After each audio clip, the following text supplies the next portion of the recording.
Okay, so today what we're going to do is we're going to take the IPT, your part file, what you did the other day, your sheet metal, and we're going to put it on paper so that if you were to have somebody make it, a manufacturer make it, they would understand exactly what you wanted. So you're going to go ahead and open up your template. I already have mine open, and I'm going to file save it as, and I'm going to save it as I'm going to save copy as, and I'm going to go ahead and save that copy as my sheet metal development, and I'm going to put it into sheet metal. Um, but for right now, I'm going to go ahead and just cancel that just for the sake of time. But you all need to make sure that you save it correctly. Okay, so now what we're going to do is just like any other drawing, we're going to bring in a base view. So we're going to open up this base view, and because I already have my simple box open, it's going to open up as a base view, and it's opening up in one square, which is what I want. And with it being folded right here, what I want to do is I want to make sure that with it being folded, it just comes up here. And I don't want it at quarter scale. I want it much bigger than that. I'm going to go at least half scale here to start with. So I'm going to make mine half scale. Now notice I have an option to go either folded model or flat pattern. If you haven't done so already, you have to make sure that you have a flat pattern in there, and I'll just show you that here in a minute. But I'm going to click on OK here, and I'm going to leave it unfilled, and I'm just going to bring this up here and drop that into place. Okay, so once I have that into place and it's all set, okay, now I'm going to go back and do another base view. Only this time I'm going to get a flat pattern. Now, one of the things that's really important for you to have, if we go in here, is I think on my last video I made sure that you guys had a flat pattern. So when I say go to flat pattern, you would have to make sure that you defined that you made a flat pattern here, and that's really important when you do that. Okay, so we're just going to drop that into place and put that there. I'm going to go back to I'm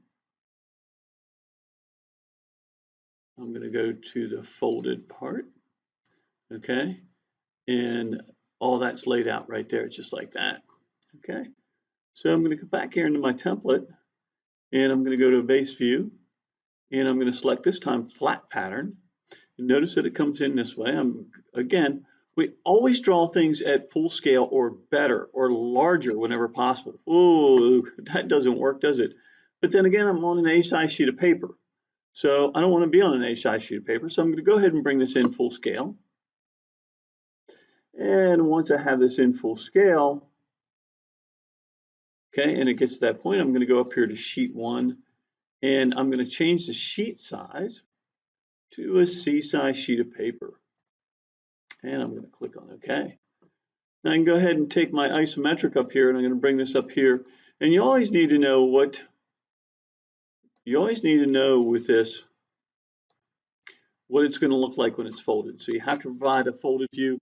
Sometimes you have to provide a folded view that is an orthographic drawing, because there's certain shapes, certain angles that you have to call out as to what those bends are going to be. Okay?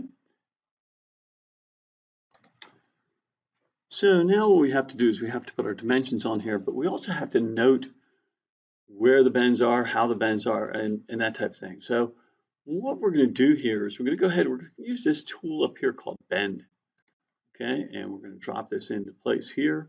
We're going to say, okay, if we zoom in on that, up 90 degrees, okay, 0.2 for the radius of that, and we're going to pop all those on here and let us know what those are. Okay, and we're also going to use this punch hole tool, and we're going to punch this, and we're going to go down 1 inch. We're going to go down, it's a diameter of 1 with a, and it's going to go 1/4 inch deep. Now we got to remember it's circular here, and even though there's hidden lines here, those are really fold lines, so we're going to go ahead and put the center marks on that. And notice that that really didn't come out very far, so we're going to bring those out past the object about 1/8 of an inch. So I'm going to zoom in on here. And I'm going to drop that into place there, and here, and over here. So about 1/8 inch coming out from that, okay? All right, so that takes care of the punch, but we still have to locate the punch. We still have to locate this cutout for this. So we're gonna put all that stuff in there and just playing around with moving it around a little bit. Now remember, when you're in here, always make sure that when you're working in a template that you're working in the with the correct dimensions. So don't forget to go into Tools, no, go into Manage, and go into your Style Editor, and make sure in your Style Editor that you're doing imperial dimensioning, that you're doing ANSI standard dimensioning in there. And you can see right here, we're going to go to, not fraction, we're going to go to ANSI default here.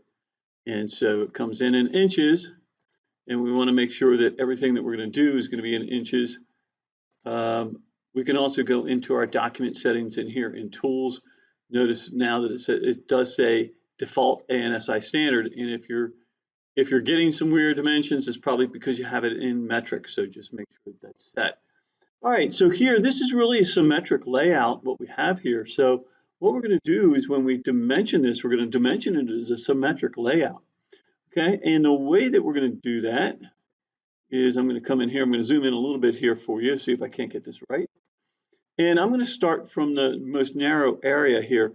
Well, this is a fold right here and a fold right here, but this edge here, notice that if you look here, notice that that edge comes in a little bit closer than that fold, right? So you need to be careful with that. And the reason is so that you don't bind up those corners. So we're going to get a couple of funky dimensions in here when we put this in, believe it or not.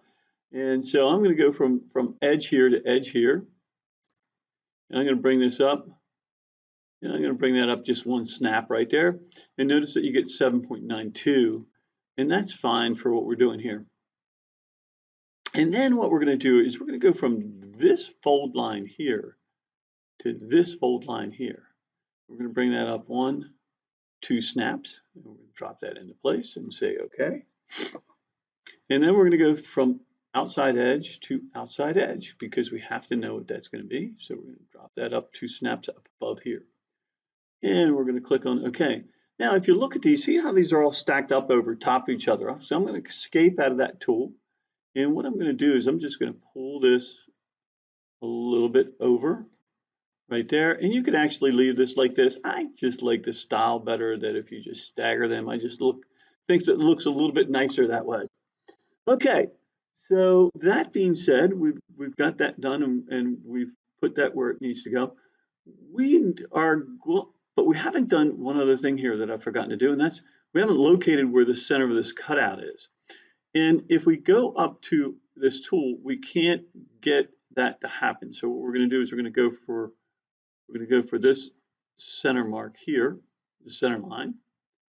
And what we're going to do is we're just going to click, and we're going to create that. And then what we're going to do here is we're going to go from the center point, and you can see how those snaps come up and how they're so handy to come up with those center points right there. And that's what those snaps are really for, is to do things of that sort. What we can do then is we can come in here and we can go from and we're actually going to dimension on the face of the object here. And we can bring this down right here. And what we do is once we get this in here, I'm going to go to center justification, and I'm going to hit my return key here, and I'm going to put in here capital TYP. And what that means is that's typical of this dimension, and it's also typical of this dimension, and it's typical of this dimension, so that you only have to put this in one time. Now, because I've done that, I've got to move these all up. I've got to move these, and I'm just gonna pull them up for right now, because I need to put in where this is centered right here. So I'm going to grab this edge right here, and I'm going to grab the end of that line. I'm going to bring this up, and I'm going to drop it into place right there. I'm going to click on OK. And now I'm going to escape from that tool because I can't move things around unless I escape, right? And I'm going to go 1, 2 snaps up there, 2 marching ants, right? So we're going to go, that's 2 marching ants right there. And let's see, that's 2 marching ants right there. So we've got it stacked up really nicely right there. And it looks really good. So there's our widths right there, but now we still have to get this width down here. We're not going to pull an extension line more than half the face of the object. So we're going to dimension this outside of views. This is not in between views, but we're going to pull it outside this way because that's the right place to do it. So we're going to go ahead and we're going to grab that center mark. We're going to grab that center mark and we're going to just drop this down right here. And we're going to click on OK. And then we're going to do the same thing from the edge here to the center line. We're going to bring it over here and drop that into place right there. And that looks really good. So now that punch, we know that it's an inch in diameter. It's going to go down 1/4 of an inch. And we know where to locate the punch when we go to punch it.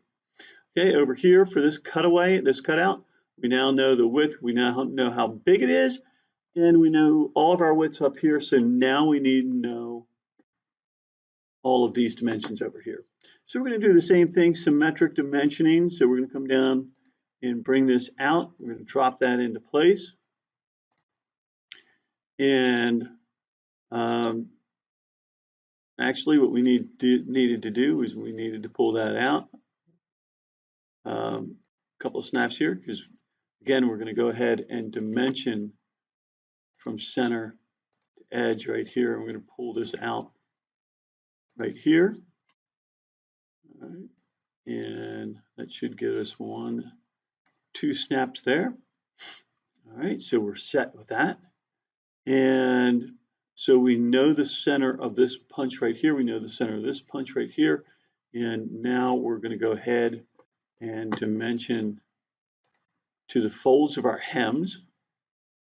And you can actually go ahead and just dimension the size of those. And then you can call out the size of your hems as well. So you don't have to put a dimension in. It is another way, depending on who you're working for, on how you're going to drop that into place. So we're going to drop that into place there. And we're going to escape out and notice that these are all lined up with each other. So again, what we're going to do is we're just going to pull up. Grab one of those numbers here. Okay, we're going to pull that up just a little bit. And we're going to pull this measurement up just a little bit here. I'm going to go ahead and stagger those up so that they don't line up with each other.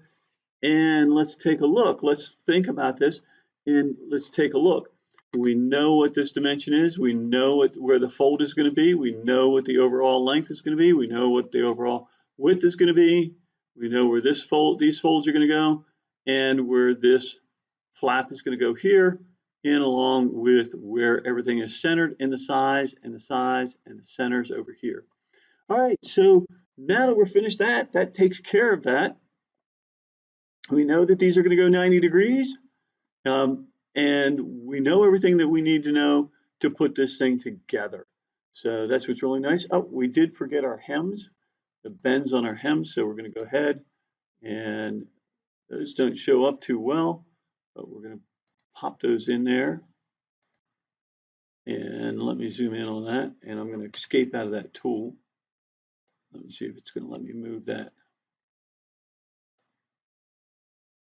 And that's usually Inventor will let you move things around. It is not letting us move those around.